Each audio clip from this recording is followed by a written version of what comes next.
Le BIM est une révolution en marche qui est inéluctable. Il va modifier en profondeur la filière de la construction. Dans cette vidéo, je présente les grands enjeux de cette évolution. C'est la première d'une série qui abordera les différents aspects du BIM pour en comprendre le pourquoi, le comment et les conséquences. Je m'appelle Thierry Lenbach, je suis administrateur délégué de Alliance du bâtiment. Le BIM est une démarche de coopération universelle destinée au domaine de la conception, de la construction et de l'utilisation des bâtiments. Il s'appuie sur un standard et un processus de travail collaboratif ouvert. Cette démarche vient de plusieurs constats. La filière du bâtiment et des travaux publics souffre de plusieurs maux qui entravent sa compétitivité et son efficacité. La collaboration entre les différents métiers est souvent peu fluide. Cela génère fréquemment des retards dans la livraison des ouvrages.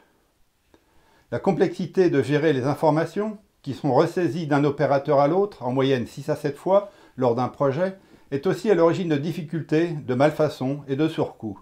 De ce fait, les risques financiers restent une constante. Ils conduisent souvent à des dépassements budgétaires et à une mauvaise utilisation des fonds publics. Les études sur le BIM montrent que sa mise en œuvre peut générer une économie qui peut aller de 10 à 20% des budgets sur l'ensemble de la filière. À l'heure où il est urgent de mobiliser des moyens pour réaliser la transition écologique de la construction, ces économies représentent un enjeu considérable. Mais il y a un mais. Le BIM va s'accompagner d'une mutation en profondeur de la filière du bâtiment. Son mode opératoire repose sur la numérisation du processus de conception et réalisation. Il organisera la collaboration à partir d'une maquette numérique partagée, un objet unique décrivant l'ouvrage dans toutes ses dimensions. Tous les acteurs pourront renseigner cette maquette au fur et à mesure de l'avancement du projet. La conséquence, c'est que le cœur du métier va se déplacer vers le numérique, avec tous les avantages d'efficacité, mais aussi tous les risques que cela comporte. Nous l'avons vu avec l'univers du livre et de la musique, qui a vu disparaître de très nombreux acteurs et en être quelques-uns, puis avec la mutation du commerce en ligne et enfin l'ubérisation des services. La numérisation peut conduire à la dépossession de la maîtrise de nombreux acteurs vers les groupes les plus organisés, les éditeurs de logiciels les plus puissants et vers les futurs GAFA du BIM. C'est la réduction de la valeur ajoutée des uns et la captation et la concentration par d'autres. Or, la filière est structurée à 95% de ses effectifs par de très nombreuses petites entreprises qui irriguent l'ensemble des territoires.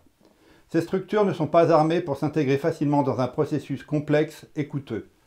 C'est la raison pour laquelle Alliance du bâtiment propose une approche complémentaire au dispositif BIM pour simplifier son usage, le rendre universel et d'accès facile pour tous. Dans les prochaines vidéos, nous verrons comment est organisé le BIM, comment fonctionne la maquette numérique et ce qu'est la norme IFC. Nous analyserons les risques et les avantages pour chacun des opérateurs concernés. Ce sont les maîtres d'ouvrage publics et privés, qui sont les commanditaires des ouvrages, les maîtres d'œuvre, qui organisent les réalisations, les entreprises et les fournisseurs, les fabricants et les utilisateurs finaux concernés par la maintenance. Nous verrons aussi comment le BIM peut concourir à la transition écologique de la filière. Enfin, nous verrons comment un langage commun, ouvert et libre d'accès, et qui existe déjà, peut être déployé par tous les acteurs de la construction. Il permet d'assurer l'égalité des chances, la richesse du tissu économique des territoires, les savoir-faire et les capacités d'innovation de la filière.